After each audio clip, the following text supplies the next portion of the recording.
That door is open.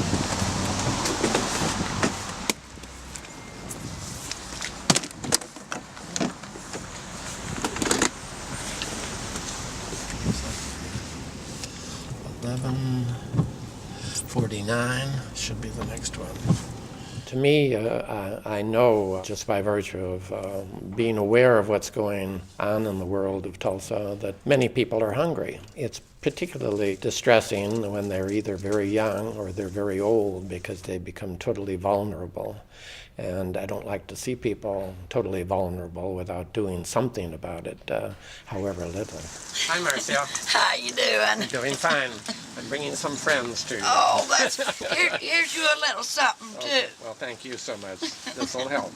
Meals on Wheels is an organization that is actually a national organization, but here in Tulsa, it is an organization that encompasses all of the metropolitan areas. It is a group of people that are actively out there serving nutritious meals, and it consists of a small staff, a board of directors, an advisory board, and lots of volunteers. We contract the preparation of the food out to a commercial organization.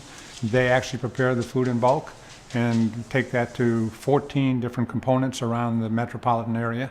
And those 14 component areas take the big pans of food, break it down into meal-sized portions, and put it into coolers or various kinds of devices to carry the food to keep it warm and cold, and deliver that to people, about 1,000 people a day around the metropolitan area. Over the last year or so, the economy has been very tough.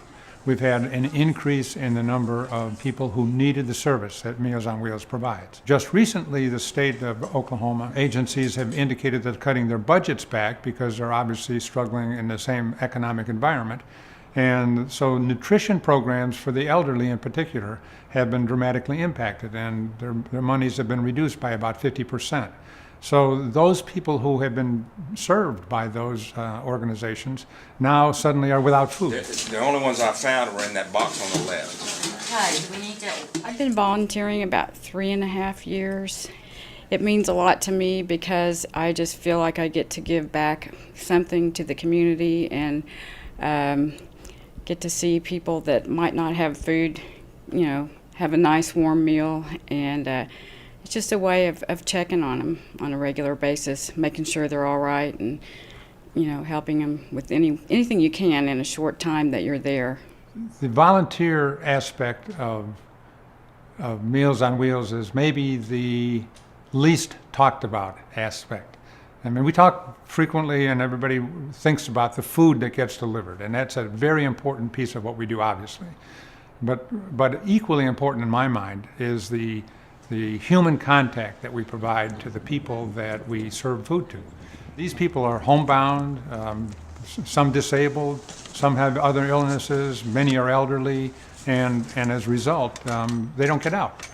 By definition, that's part of the qualification that they have to have for us to serve food to them.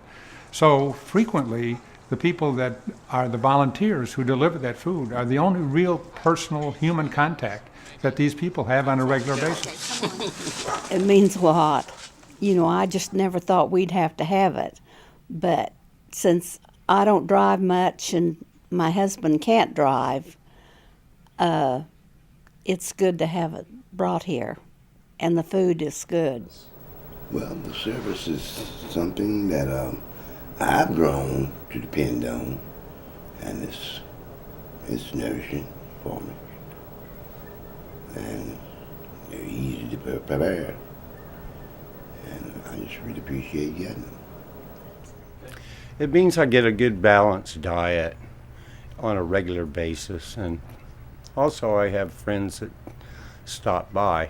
That's nice to have them stop by and to know what's going on there. There's going to be 4 more of the towers. Yeah, minimum 4 more. And there'll be some more on the route to the towers. You'll have 20 of this route next time you see us. This is going to take a while. The state of Oklahoma has some budget deficiencies, challenges, let's say, over the past few months. And so they've asked certain volunteer groups to take over what used to be state-provided programs. One of those is called senior nutrition.